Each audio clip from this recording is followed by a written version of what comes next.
miaka 7. Nimenyanyaswa mimi. Sasa umeshakuja, nyamaza ili ueleze.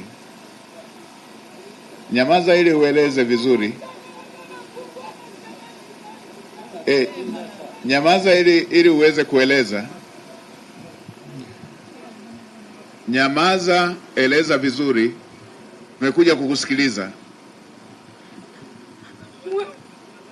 Mheshimiwa Waziri, naomba unisaidie.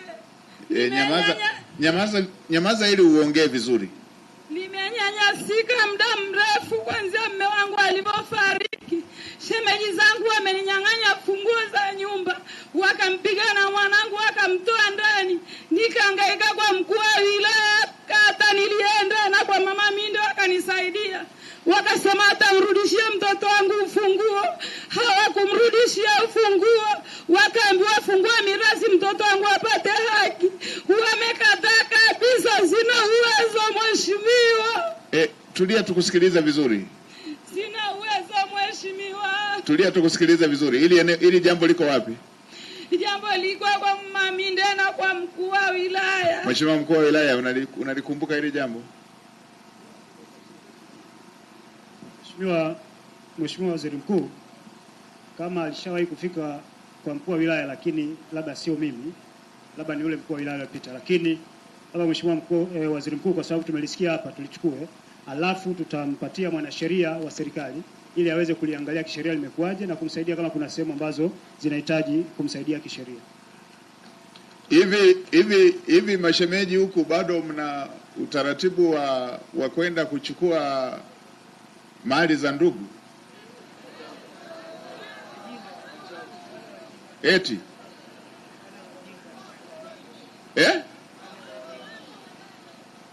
mashemeji bado mnafuata mali? Si utafute ya kwako. Kwa nini unaenda kuchukua ya ndugu? Si watoto wapo? Eti mashemeji bado mnachukua mali ya ndugu wakati watoto wapo? Wanachukua kinguvu? Hebu niambieni ninyi mnaonaje hilo?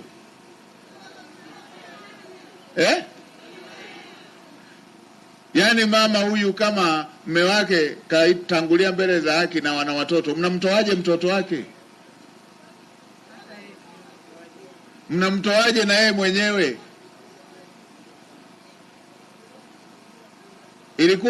Ilikuwa nyumba ya urithi? Ndio mheshimiwa.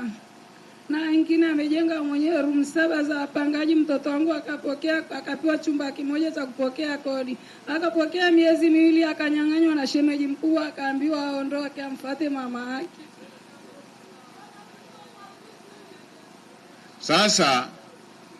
Sasa Mheshimiwa mkuu wa wilaya, kwanza usimamishe ule utaratibu usio wa kisheria waliofanya, huo wa kinguvu. Simamisha kwanza, alafu ndo ulisikiliza hili jambo, na hizo funguo zirudishwe, uzichukue ili jambo hili litatuliwe kwanza. Usifanyike tu utaratibu wa kuchukua kwa mabavu na mama watu wanahangaika. Kama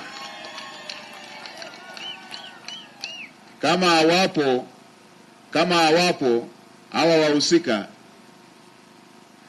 kati ya leo na kesho wao wameshakurudishia hizo funguo. Tunapoenda briefing wao wameshakurudishia, alafu usikilize ili haki itendeke.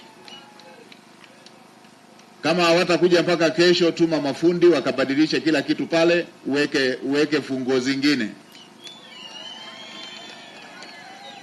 Kwa hiyo chukua mawasiliano ya huyo mama, waitishe wote, sikiliza, lakini maelekezo yako hivi: kama mwenye nyumba kafariki na huyu ndo mke wake na ana mtoto, hawa ndo warithi wa kwanza.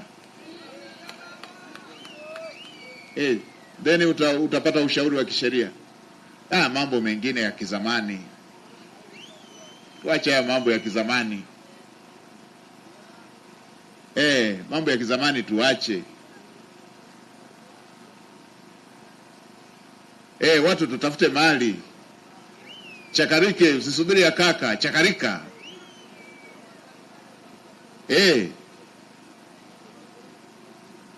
Nadhani hilo tumeshaweka sawa.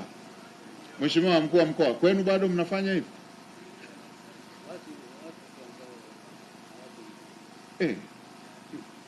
Si mambo ya zamani haya.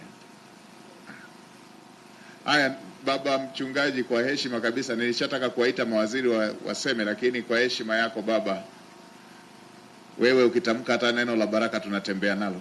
Asante.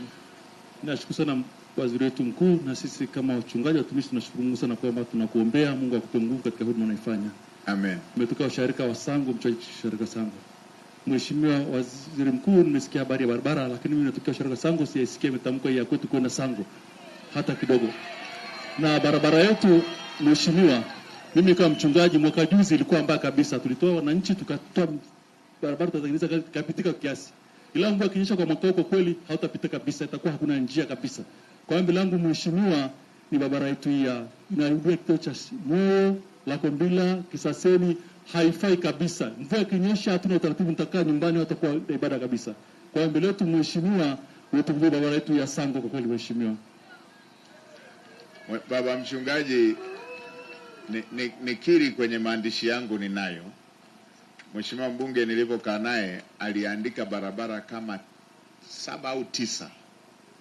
Nikawa namwambia sasa, mheshimiwa mbunge, kwa sababu shemeji yupo, unahamisha vijiji vyote. Alisema sasa kwa sababu umekumbushia na hapa, ngoja tu mheshimiwa naibu waziri aiandike. Meneja wa TARURA yuko wapi?